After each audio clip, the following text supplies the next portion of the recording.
Baik semuanya, perkenalkan nama saya Muhammad Dikir dan Julian Semran, NIM D11200052, jurusan Agribisnis Fakultas Pertanian Universitas Halu Oleo Kendari. Di sini saya akan menjelaskan tentang mazhab manajemen menurut George Terry. Sebelum kita memasuki materinya, kita harus mengenal dulu siapa sih itu George Robert Terry. George Robert Terry pada tahun 1997 dikenal sebagai Bapak Ilmu Manajemen. George Robert Terry dalam bukunya Principle of Management menyebutkan pengertian manajemen. Manajemen adalah sebuah proses yang terdiri dari perencanaan, pengorganisasian, penggerakan, dan pengawasan untuk mencapai tujuan yang telah ditetapkan sebelumnya. Lantas mazhab apa yang beliau bawa? Yang pertama, mazhab manajemen menurut kebiasaan atau manajemen by of custom school. Menurut mazhab ini, memimpin, mengatur, mengambil keputusan, memecahkan masalah, dan lain sebagainya didasarkan atas kebiasaan-kebiasaan yang telah dilakukan oleh pihak lain, sehingga tidak menimbulkan kreasi-kreasi baru dan menghilangkan daya pikir dan kreativitas. Mazhab ini kurang baik untuk diterapkan, karena semua yang dihadapi masa kini berbeda dengan masa yang lalu. Mazhab yang kedua adalah mazhab manajemen ilmiah. Penyelesaian masalah dan keputusan-keputusan yang diambil selalu didasarkan atas analisis ilmiah, sehingga penyelesaian dan keputusan logis, rasional, dan baik. Mazhab yang ketiga adalah mazhab perilaku. Dalam mazhab ini, titik tolak penting tindakan manajer adalah perilaku manusia. Manajer harus mengetahui bahwa manajemen tidaklah dilakukan sendiri.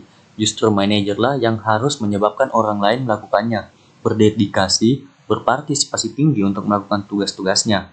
Jadi, topik yang dipersoalkan adalah human behavior, human relation, motivasi, leadership, sikap dan perilaku manusia, ilmu dan jiwa sosial, komunikasi, dan keinginan manusia itu. Mazhab yang keempat adalah mazhab sosial. Menurut mazhab ini, manajemen dianggap menjadi suatu sistem sosial dan sistem hubungan kultural. Mazhab ini berorientasi pada sosiologi dan mempersoalkan pengidentifikasian berbagai kelompok sosial maupun hubungan kulturnya. Dalam mazhab ini mempersoalkan hubungan-hubungan antara organisasi, lingkungan intern dan ekstern, serta kekuatan yang menimbulkan perubahan dan penyesuaian. Yang kelima, mazhab manajemen sistem. Sistem merupakan intisarinya. Mazhab ini sangat baik untuk dilaksanakan karena mendorong pelaku-pelaku manajemen untuk selalu berpikir, mencari kreasi, sistem paling baik dan canggih, karena dapat diharapkan memperoleh hasil yang optimal. Yang keenam, mazhab manajemen berdasarkan keputusan. Titik berat mazhab ini terletak pada keputusan manajerial. Menurut mazhab ini, pengambilan keputusan merupakan tugas utama seorang manajer.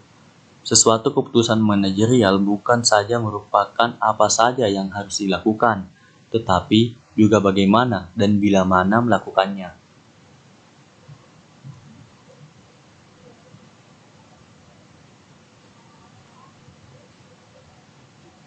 Mazhab yang ketujuh adalah mazhab pengukuran kuantitatif.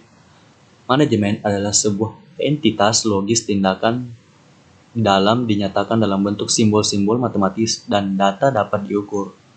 Ciri-ciri mazhab ini, yang pertama mengoptimalkan hasil dari output ke input.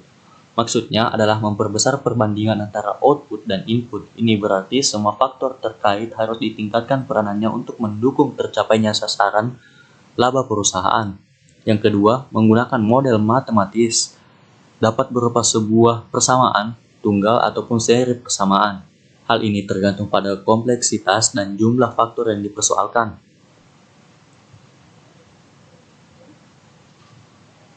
Mazhab yang kedelapan adalah mazhab proses manajemen, bahwa manajemen merupakan serangkaian aktivitas yang terdiri dari subaktivitas tertentu.